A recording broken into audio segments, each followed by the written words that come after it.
Los Angeles. Yeah, from Los Angeles to California way. Our favorite Yeah. place in the world. Oh yeah, for sure. Well, evening and welcome once again, friends, to Gaming Under the Influence. I'm Mike here with Alex, coming to you from, as he just said, Los Angeles, California, I suppose, today. To talk Yeah. to you fucking guys about video games, of course. What else? What the fuck else? What else is there? I suppose you'd like to watch something while we talk here. Do it. I do oblige. Do it. We'd like to discuss today top 10 video game developers active in 2021. Actually, there's 13, but it didn't make as nice of a title, so fucking here we are. Here we fucking are. Yeah. I'm gonna get right into that. Let me just pop some relevant footage up for you, friends. Check her out. Probably Resident Evil would be nice. Some nice. Lots of devs. It's crazy because, like you said top 10. Really, there's 12, but really, there's even more. Oh, yeah. You know, like we'll get into the list, but some of them are, one name kind of branches out into other devs under their umbrella. But anyway, it's a wild world out there, and pretty good for the most part, I guess. I think so, yeah. We've expressed before that we have some, reason to be pessimistic about the fucking mainstream trajectory of things, like we do in most aspects of human existence, frankly. It's not really a special consideration to do with games, but one thing that's unique, I would say now, in games compared to most other sectors of human existence is that we have a fucking strange fucking spectrum of reasons to be optimistic about too, I think that the mainstream's always going to be like, just especially in a world like ours, man, where production is the hidden pilot of history, I guess. Like fucking whatever's tugging the industry forward is always going to be, like, in the broadest sense, like what makes it the most money. But within that, I think you can develop like little pockets of, little decoded flows, little things that kind of that break away from those systems, even as they depend on them for their very life force, right? And like in that spirit, and for Criterion, you can find on our website in our article, fucking Towards a Philosophy of Video Game Criticism. There's a link in the description here. Criterion for why this list is arranged the way that it is, and it's not in any particular order, but we'd like to fucking provide you with what we think the best game developers active in 2021 are. And there's probably some game devs that are excellent that deserve to be on this list that are defunct at this point. And I would say like old BioWare, probably, like Visceral Games was another one that comes to mind. Long gone. But here we want to talk specifically about guys that have launched games in recent years that are fucking awesome, and that give us a reason to look forward, to their upcoming releases. Almost everybody on this list actually has a project in the works. So without further ado, let's start with fucking From Software. Who would have thought we'd start with that, right? Yeah, right. Yeah. Anybody is paying attention, then this was an easy guess. Yeah, at the end of the day, there's very few people active in the industry like Miyazaki at this time, and like the team he's assembled, whose names I shamefully am unaware of, but even the entry that he didn't head up is my favorite one, in fact. So I ought to fucking learn the name of the guy who worked on that one too. But I think that the Souls games and the team at FromSoft is unique in the industry. They exemplarize. They really created this like niche sort of genre that, despite the fact that games are made for money, like actively excludes large portion of what you could define as a consumer base, like as just a matter of course, Yeah, what From has essentially done with Miyazaki is like pretty groundbreaking. They deserve to take the top spot if we're doing a top 10 list, right? Like, I think so. They invented a new genre, a new form of moving to depict in the medium. Yeah. Not that this list is in any particular order, but them being number one is probably the only one that makes sense. That's right. Yeah. I think their games, people talk about how games are political, but I think Souls-like games are always metaphysical. They always, their form, And the way you have to engage with it, it strips away your individual personality too. But like the kind of worlds they depict are always about creation and the nature of being and stuff like that. Just like JRPGs, so fuck Souls games, and especially the excellent ones that's From has made, starting with Demon Souls in 2009, leading to Sekiro in 2019. Elden Ring's coming up in 2022. Fucking looking forward to that. I have no doubt that it's going to be a spectacular game. So early on in the year too, right? Didn't they I say think so, January, if I'm not mistaken. Did they say January? Wow, They that's did, I gonna be think. epic. Don't quote me on that though. You know what? I was thinking it too, so you might be right, but Yeah. unless we're just both horribly fucking wrong. That's right. After FromSoft, I'd say Squaresoft or Square Enix, whatever the fucking in-house development team is referred to as now. The team that is responsible for Final Fantasy, for Dragon Quest, the teams, I guess you could say, for Octopath, for the upcoming Final Fantasy 16, upcoming Project Athia, Project Triangle. Like, Square remains the fucking world leader in JRPG development, I guess. Who the fuck else could ever hold a candle to that shit? Yeah, let's be honest. Like, look at FF7 remake. Yeah, It's just fucking. It's like, and this is like triple A. Like, we're talking big time. I think so. They're technology leaders in the industry too. Their games always look the best for whatever that's worth. I mean, not everything, but when you use it right, it's worth a good goddamn, buddy. I tell you that much. And I think a lot of what we said moments ago about Souls-like games and how they fucking always manage to convey some like deep fucking idea about like cosmogenesis and human society and stuff like that. I think JRPGs, especially Squaresoft ones, manage to do that, but instead of from this like, almost like aloof, like mythological perspective, instead from a ground vantage with friends and human relationships and stuff like that. And I like that. I like that different way. I enjoy both of these genres equally, and so many Squaresoft games have defined periods of my life, buddy.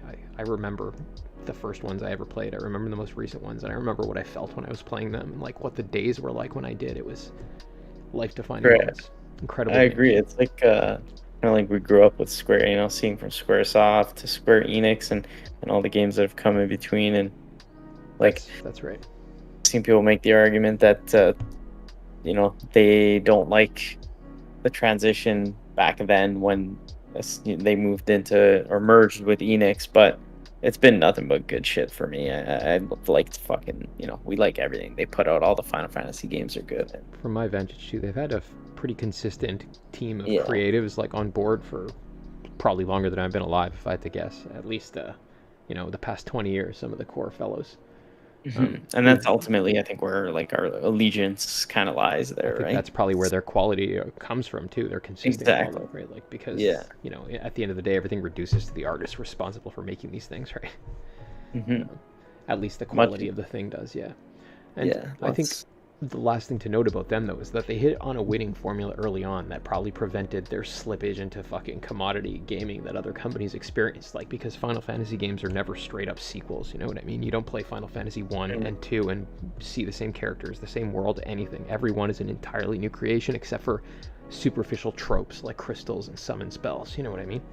Yeah, shit like that is universal. Yeah. But they are literally just that, tropes. They're like aliens in two different sci-fi movies. It means nothing except for what individual concept is being expressed in it in that game specifically, right? So that's, I think, another thing that they were wise to adopt early on in how they, iterated on the Final Fantasy concept, right? Another reason for their success. And bringing Dragon Quest into it, I think Dragon Quest probably tended more towards like a Zelda-style incorporation of the different games. There was a more explicit link between them, but still, all of the worlds were separate and separated by thousands of years in time, so that you didn't have this haloification of the thing, right? Yeah, definitely. That was cool. And if you're cool with it, we'll move on to the next one, which I think a lot of the same stuff can be said about it again. It's Game Freak, buddy. And Pokemon, just like Final Fantasy, like I just described, the strength of it probably is in the fact that though the games are structured similarly in most cases, every world is different. The roster of JRPG characters, i.e. Pokemon, in each one are different. And while these are presented as, games for children, they have always been incredibly mechanically complex games for people who like to manipulate RPG mechanics, right? And I'd say the world building is not half bad either. I really do like Pokemon as a concept. It's captivated me since, again, I was a child, bro. Like, yeah, definitely. I agree. One of my favorite game series of all time. And I want to fucking just point out that There's I'll never forget because Colin Moriarty calls it like baby's first RPG, which I Yeah, think is right. like Ask him what an somewhat EV and an IV is. that's the thing, right? I think it's a somewhat unfair criticism because Yeah, there's if you let it literally sink him, it's invisible actually stats yeah. and yeah. So, It's an but incredibly complex one. Like if you're into theory crafting in mhm, RPGs, and I think the yeah, concept that again may seem, you know, unimportant at first of blowing open the traditional RPG formula and having mhm, potentially hundreds of different party members whose stats you yeah, can modify with complex like fictional justifications like breeding. Like who the fuck has done that in an RPG before? yeah, Since the yeah. closest thing is Persona, actually, you know, Oh yeah, and true. it's Yeah, still not as complex. I don't believe, right? Nino Cooney had like some shit like that, but Yeah, yeah, the funny thing is, anytime anyone incorporates that in their game, they just say, "Oh, they have like Pokemon elements." yeah. Like they're just the Just goes to show fucking how you again know. Pokemon trendsetters, bro. In the same way that FromSoft and SquareSoft are, in many ways, like this very concept of having like RPG elements where you expand your, ability set through weird new party members that you can collect Mhm, is essentially derived from their games. It's cool. It's decentralized, I guess. The JRPG formula decentralized, you could say. mhm. Kind of neat. Definitely worth noting too, because again, sorry, they have a lot of great games, and they're making And a they're few cool even ones, working right? on a new one that's sort of out of left field. It's not the regular same old regurgitation. This is a what is being called a open world RPG with Hmm. more of a focus on it's like a prequel type thing where you're compiling the Pokedex and just catching Pokemon and obviously battling, but we'll see how it I'm just curious to see how it's going to differ from, the mainline ones from the past. Maybe this will be more of like an adult-ish take. Yeah, like the one that was You on know, GameCube no there. What was it called? Gales of Darkness. That's right. That's right. That's an interesting one I've too. never played it to be honest. I missed out on all of the GameCube games because I had a PS2 and an Xbox. There was no way I was getting a third system when we were that age. Yeah, I understand. Me neither. That wasn't gonna happen. So Yeah, well, their games have always been consistently good. I guess you would agree, despite any of the controversies online surrounding them. Like none of them have been bad games. Frankly, I don't think any yeah, bad even games like really come Sword and close. Shield, which is like after all that controversy that happened and whatever, they're probably my least favorite of the whole series. But like, I still don't think they're as bad as people made them out to be. I think so too. And after Game Freak, I guess we can move on to Arcane, who had a game that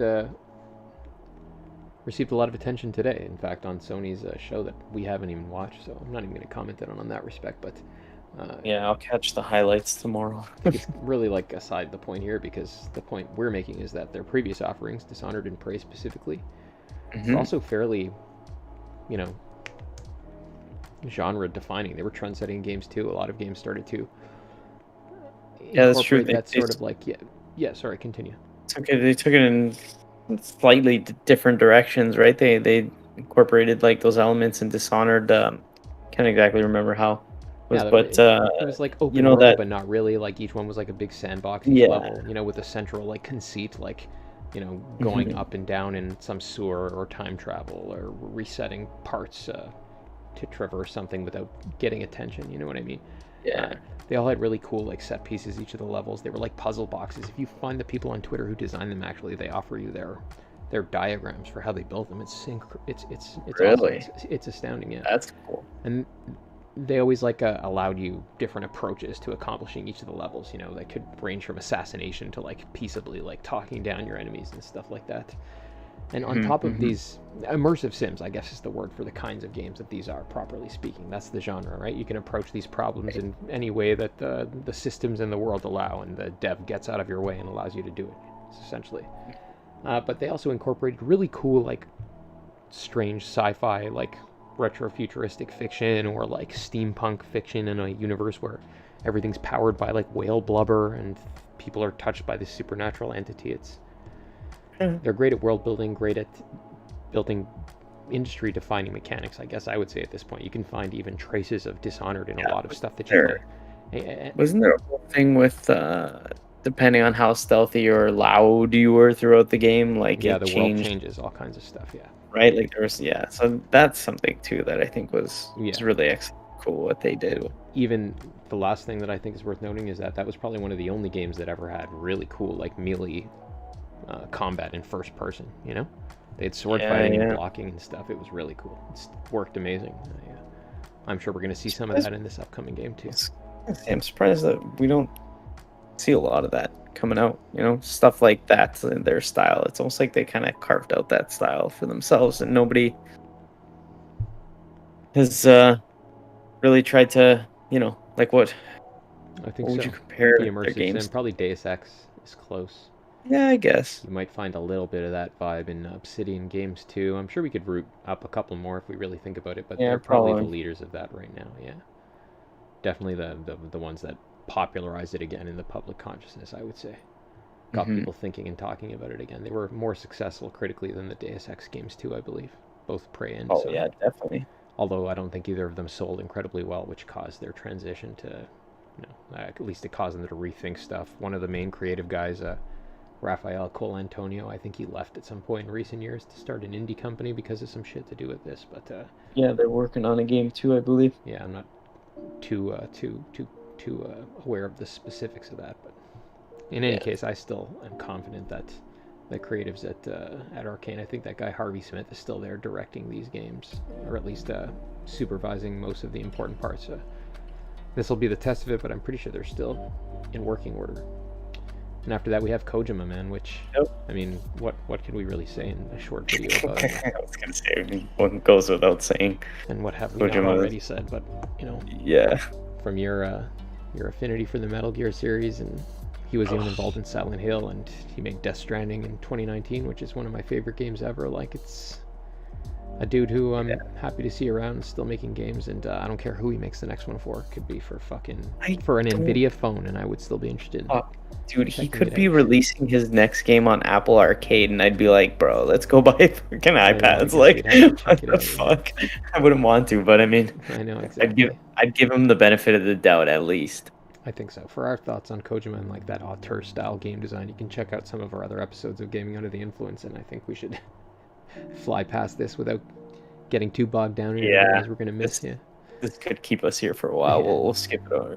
Capcom is also another interesting one because I think back in 2017 when Resident Evil 7 dropped, we saw a serious reversal of fortunes for them. I really enjoyed all of their Resident Evil and DMC games actually, but they were widely perceived to be in something of a downturn after Resident Evil 6 and DMC 4. So 7 Yeah, they really, were in a bit of a tailspin. yeah.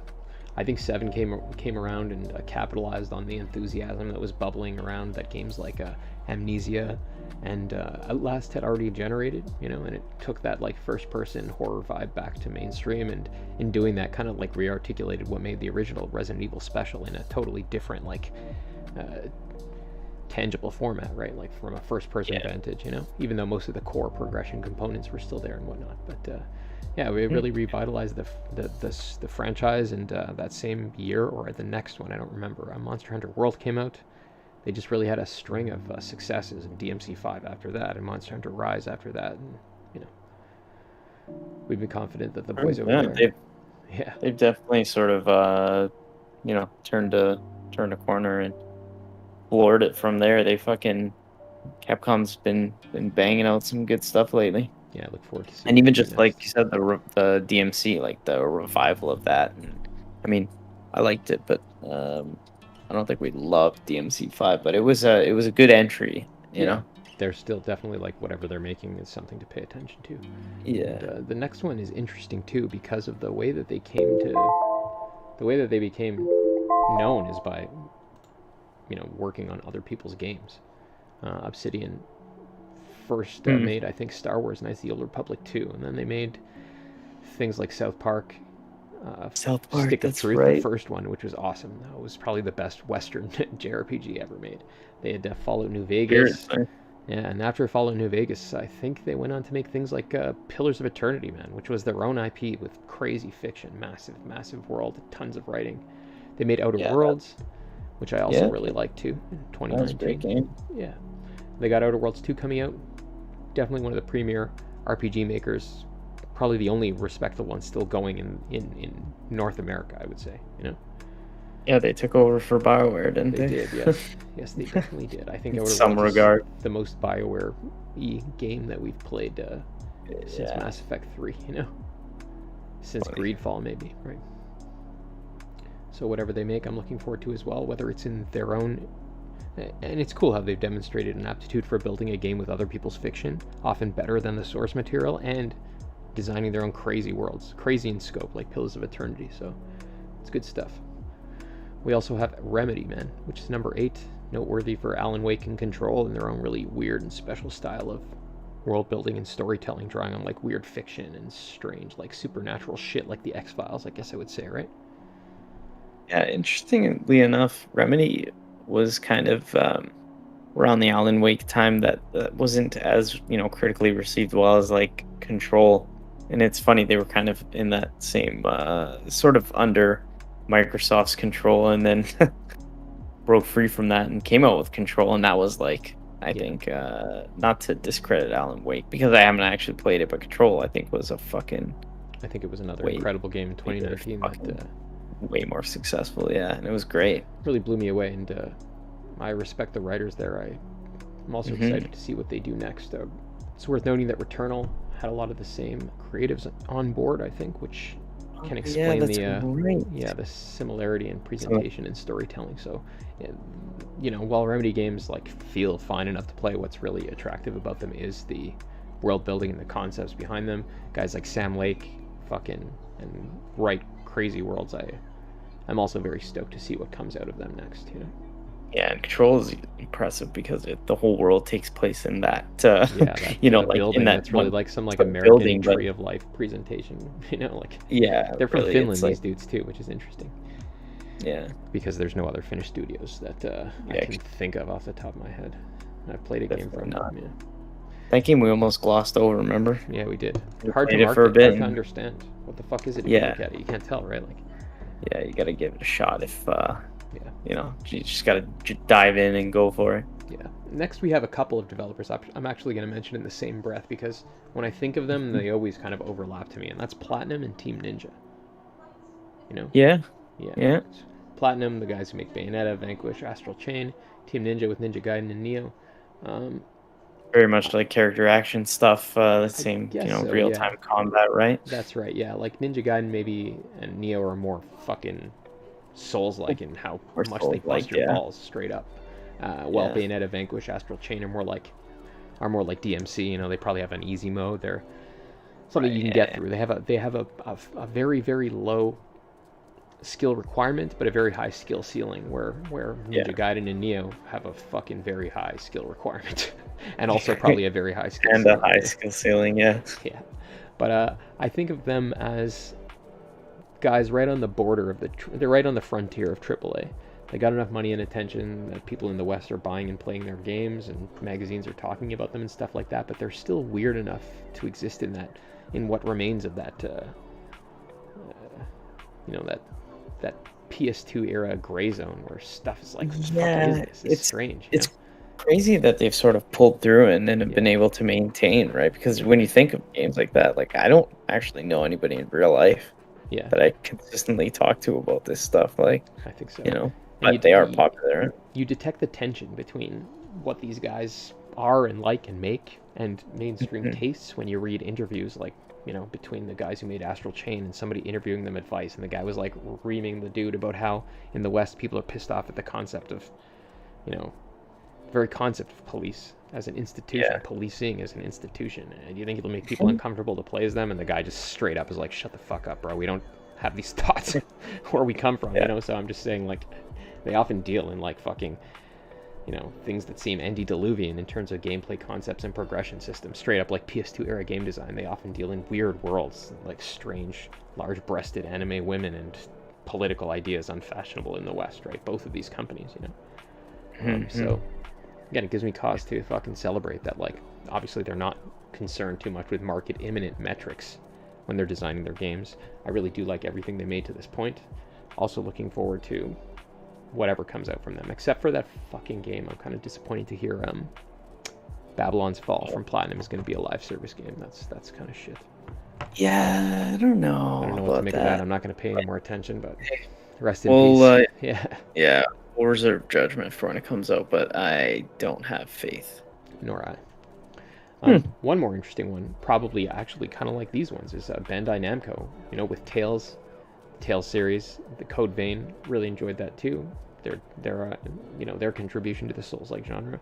We most recently played Scarlet Nexus, and I think all these games too, they're not quite as high budget as some of the other ones on the list, but they have fucking pretty expansive scope and really interesting concepts that you wouldn't find from, definitely no North American developers now, and even some of the less ambitious ones on this list, Mm-hmm. unafraid to build like really like JRPG style, like multilateral worlds where like personal lives are connected to cosmic themes and shit like that, right? To jump back and forth between like talking about the fucking extinction belt, like causing the end of humanity, and like fucking what kind of flowers Buddy likes to grow in her apartment, That's pretty cool, man. And they have like kind of like campy fan servicey elements too that also make them unique on this list, I guess I would say, right? Like, Yeah. and they have like fucking those teenage like academy style things that you find in a lot of anime, or like you might find in Fire Emblem Three Houses elsewhere. So weird, like so different from anything anyone really puts together on this side of the world. Yeah, honestly, they're really different from any other games in the genre too, because like they're not quite True. character action games, they're not quite JRPGs, they're not quite Souls-like games, even though they have elements of all of those, right? Some more than others, but not Tales. I'm not much an expert in those, but I think that's what got them most of their prestige and money at this point. And yeah, it's worth paying attention to Bandai Namco too, even how they, support like Square Enix does their properties with like fucking world building outside of the game, like this anime for Scarlet Nexus. Yeah, it's interesting to see that kind of like, it's not like fucking slapping Master Chief on a can of Red Bull, bro. It's like a fucking commitment to the world building. Right? Yeah, it's quite the different thing there. Yeah. So I'm looking forward to whatever comes out of them too.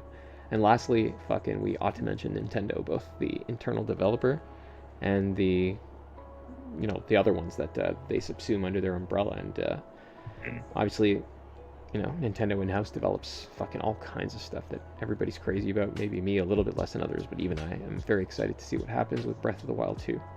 They fucking defined a generation of gaming too with that, and some of my favorite games, are reflected in it and have taken elements from it after the fact too. So no doubt that's going to be Nintendo has been Breath of the Wild 2 is going to be sick. It's going to be another industry defining event, right? And Nintendo's been on a tear lately. If you think about the games that have come out since the Switch has launched and the games that they're responsible for, oh man, like the Breath of the Wild, Fire Emblem, and everything in between. And it's even funny that working on Breath of the Wild is in-house teams like Monolith, responsible for fucking Xenoblade and Xenosaga too, which can only mean good things. Having incredible JRPGs, exactly like the ones I was describing from SquareSoft, except perhaps even more ambitious. And for that reason, it's wise that they go with less technological prowess in fucking building them. I guess it allows them to make some truly crazy shit. Like the Xenosaga games on PS2 have fucked up names after like German philosophy, like the will to power and stuff like that, Yeah, that's crazy. They're nuts. Just jam-packed full of crazy concepts communicated like again through these like personable interactions in true JRPG fashion. And also there's Intelligent Systems, the guys who make Fire Emblem, and a bunch of other games that I'm unaware of, but Fire Emblem's been going for a long time, always really high quality games. Each one, again, just like Final Fantasy, an exercise in world building that differs radically from the last. So crazy. This in the same vein, like the Final Fantasies, they can just keep going in the same just literally the same name, but nothing else the same. Different universes, it's wild anyway. Right, and both Monolith with Torna Golden Chronicles and Intelligent Systems, the Fire Emblem guys with Three Houses the other year, fucking just published excellent games that I love both of. Definitive reasons to own a Switch if there ever was one, both those games. Oh fuck. If you love real games anyways. Yeah. And that was, I guess, our 10, but actually 14. Our list of 14 of the best developers active in 2021. What do you say we slice her off there? Went double as long as we wanted. Yeah, it's okay. I think we hit everything though, so I think we're pretty good. Respectable list. Thank you guys very much for tuning in. Please let us know what you think of this list and add any developers we may have missed. Talk to you tomorrow. Saturday. 2 days.